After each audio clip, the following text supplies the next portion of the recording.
এইরকম বলবেন না, ছেলেটার ভবিষ্যৎ কি হবে? তাহলে ভবিষ্যতের কথা তো ভেবেছিলাম, ভেবেই তো এত ছাড় দিয়েছি। এই ধরুন মেডিকেল সার্টিফিকেট, কালকে স্কুলে গিয়ে বলবেন কাল থেকে সাক্ষর স্কুলে যেতে পারছে না। না, আমি আপনার পায়ে পড়ছি, একটা সুযোগ দিন ওকে। অনেক ছাড় দিয়েছি, বাইরের লোকেরা যেন কোনো রকমের সন্দেহ না করে এই ভেবে অনেক ছাড় পেয়েছে, কিন্তু আর নয়। ধরুন কালকে স্কুলে যাবেন, গিয়ে বলবেন সাক্ষ্য খুব অসুস্থ আর এখন থেকে স্কুলে আসতে পারছে না। আর মাথায় রাখবেন, যদি আমার সাথে অন্য কোনো রকমের চালাকি করার চেষ্টা করেন তাহলে কিন্তু দুজনকেই। না না না,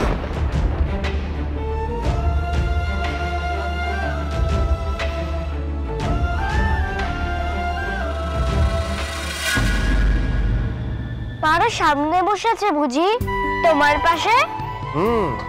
আমার পাশে। ওকে বলো না আমার পাশে বসতে। সে বসতেই পারে, কিন্তু প্রবলেমটা কি বলতো রিভু? তুই তো পারোকে দেখতে পাবি না, তাহলে কি লাভ বল? তার চেয়ে বরং আমার পাশেই বসুক। টেনশন করো না, আমি তোমার পারকে নিয়ে নেব না। ওর মাথায় একটু হাত বুলিয়ে দাও, হ্যাপি হয়ে যায়।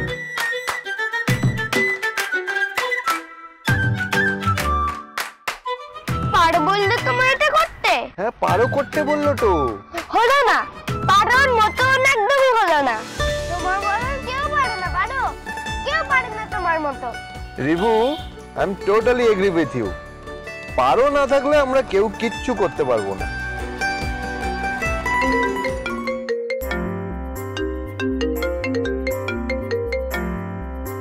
ধরবে না মামু, এখন we time, no phone call. কিন্তু এটা তো ধরতেই হবে, এটা অফিসের ফোন। দাঁড়া, কি বলে দেখি। হ্যাঁ বস। দেব, তুমি কোথায়? বাইরে আছি। কেন বস? এক্ষুনি অফিসে এসো, ইটস ভেরি আর্জেন্ট। কি হয়েছে?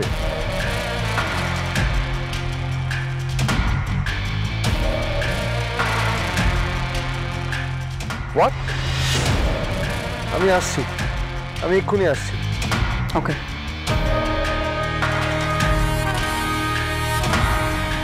আমাদের আজ আর ঘুরতে যাওয়া হবে না। রিভু, তোকে বাড়িতে দিয়ে আসি, বুঝলি? আমরা পরে একদিন ঘুরতে যাবো, আজকে অফিসে একটা আর্জেন্ট কাজ আছে।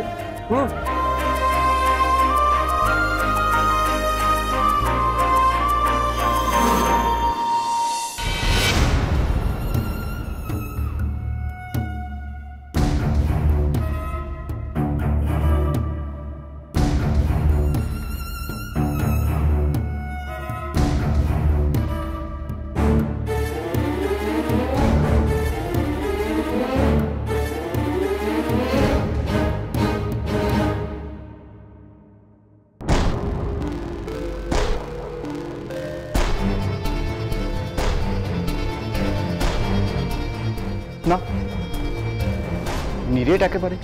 কিন্তু রাঙা কাম্মা তো এখানে দাঁড়িয়েই কি সব কথা বলছিল, তারপর আমাকে ওখানে দেখে চা করতে বলল। হ্যাঁ, তাই তো। আসুন আসুন আসুন দাদা। রাতুল, তুমি এখানে কি করছো? আরে ওই মিস্ত্রিরা কাজ করলো না, আমি তো দেখতে গিয়েছিলাম যে কেমন কাজ হলো। সেটা তো বাবা দাঁড়িয়ে করিয়েছে। বাবা, আমার কি দায়িত্ববোধ নেই? উনি কে? ও কাকা ফোন করলো, উনি এই বাড়িতে সিসিটিভি ক্যামেরা লাগাতে এসেছেন। আজকে? কেন, সিসিটিভি ক্যামেরা লাগানোর জন্য আবার দিনক্ষণ দেখতে হয় নাকি? না না, এমনি আমি। কাজ তো উনি করবেন, তুমি কেন এত ভাবছো রাতুল? আচ্ছা বেশ, তুমি এখানে থাকো, আমি দেখি রিভু স্কুল থেকে আসতে এত লেট করছে কেন। দাদা, আপনি দেখে নিন কোথায় কোথায় সিসিটিভি লাগাতে হবে, আর যা দরকার হবে দাদাকে বলবেন। ঠিক আছে ম্যাডাম। এমনিতে সারাক্ষণ এই বাড়িতে গোয়েন্দাগিরি চলছে, তার উপর আবার ক্যামেরা লাগানো হবে, নজরদারি। না না না, ওখানে কিছুতেই ক্যামেরা লাগাতে দেওয়া যাবে না। দাদা, দাদা ওদিকটা আপনি যাবেন না, এটা ঠাকুর দালান, আপনি এই জায়গাটা ছেড়ে ওই দিকে যান, ওই দিকে যান, যেখানে খুশি যান, ঠিক আছে? আর ওই দিকটা যান। থ্যাংক ইউ দাদা আমাদের লিফট দেওয়ার জন্য। অ্যাকচুয়ালি গাড়িটার মাঝ রাস্তায় ব্রেকডাউন হয়ে গিয়ে যা প্রবলেমে পড়েছিলাম না। দাদা আপনারা হলেন পুলিশের লোক, আপনারা সবাইকে কত হেল্প করেন, আপনাকে হেল্প করতে পেরে আমার ভালোই লাগছে। ওকে বলো তুমি পুলিশ না সিআইডি।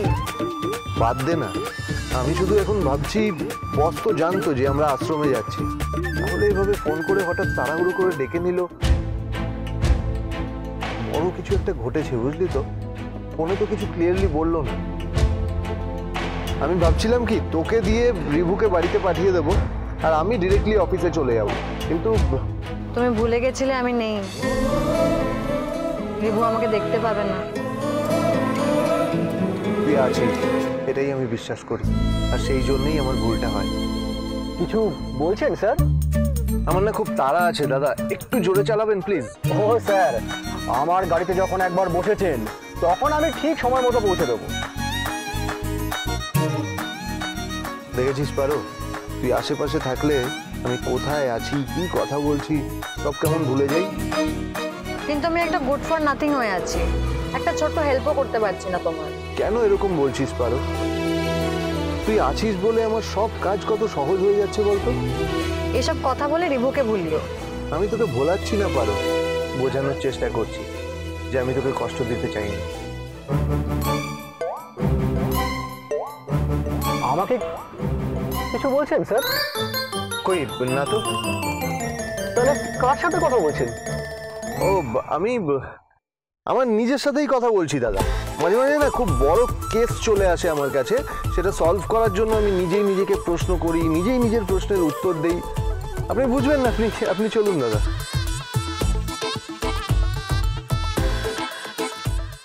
তুমি নিজের সাথে নিজেই কথা বলো। হ্যাঁ পারো, তুই তো আমার পার্ট, আমার বেটার হাফ। সে যে আসলে এখন কোথায় আছে কে জানে। মানে আমি তো জানি। দেখ আমার ভালো মনে আছে তুই যোগা করতি, সেই মাথা নিচে পা উপরে করতি না? ওটাকে শীর্ষাসন বলে। সে যাই বলুক না কেন, এটাও না ওই যোগার মতো। তুই এখন হাওয়ার মতন হয়ে গেছিস, যাকে ধরা যাচ্ছে না, ছোঁয়া যাচ্ছে না, কেউ দেখতে পাচ্ছে না, শুধু অনুভব করতে পারে। আর একদিন হঠাৎ করে দেখবি তুই আগের মতন হয়ে গেছিস। তাই যেন হতে পারি দেব। মনে আছে বলতাম মরে গেলে ভূত হয়ে তোমার ঘাড়ে চাপবো। মরাটারও কোনো দিন নেই আমার। হ্যাঁ, আর যদি মরিও তোমাকে ছাড়বো না, তোমার আশেপাশেই থাকবো। তাই ভূত হয়ে তোমার ঘাড়ে চাপবো। মজা করে বলা কথাটা কেমন সত্যি হয়ে গেল। ঠিক আছে ঠিক আছে, কোনো ব্যাপার না। এখন তুই আমার ঘাড়ে চেপে নে, এরপর আমি যখন তোকে খুঁজে বার করবো না তখন আমি তোর ঘাড়ে চাপবো। ব্যাস সদবোধ। ঠিক আছে। এত লেট হলো কেন রে তোর? জানো মামু আজ আমার স্কুল থেকে আইসক্রিম খাইয়েছে, আর আমি জানতে পেরেছি পারো কোথায় আছে। মানে কে কোথায় আছে? কি বলছো? পারো, আমার পারো এখানে।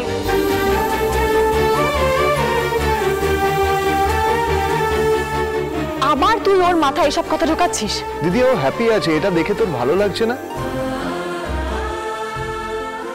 যাই হোক, ওকে দিয়ে গেলাম, আমাদের আবার অফিসে যেতে হবে। তোদের মানে? তোরা কার কথা বলছিস?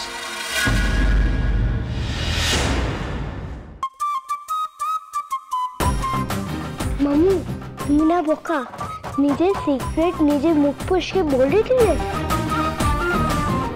এই কি বললি রে? চলো দেব, অনেকটা যেতে হবে।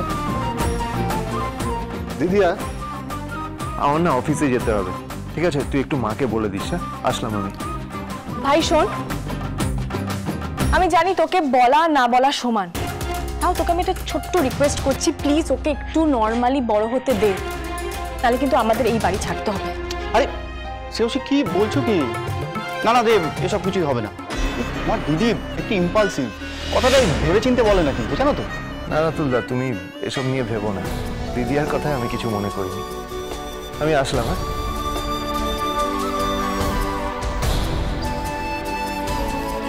আমি খুব ভালো করে জানি তোমার কেন এই বাড়ির প্রতি টান। চল আয়, চল।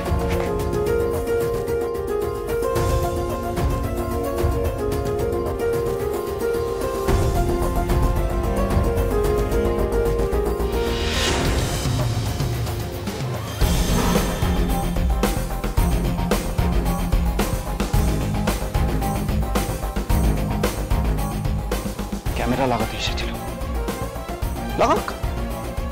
ভাঙা ক্যামেরা কি করে জোড়া লাগাবে? লাগাক।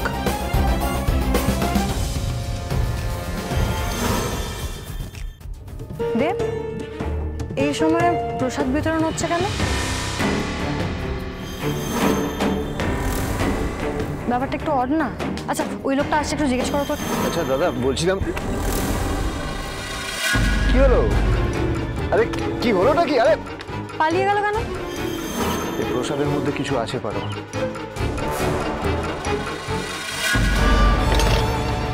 কি আছে এতে?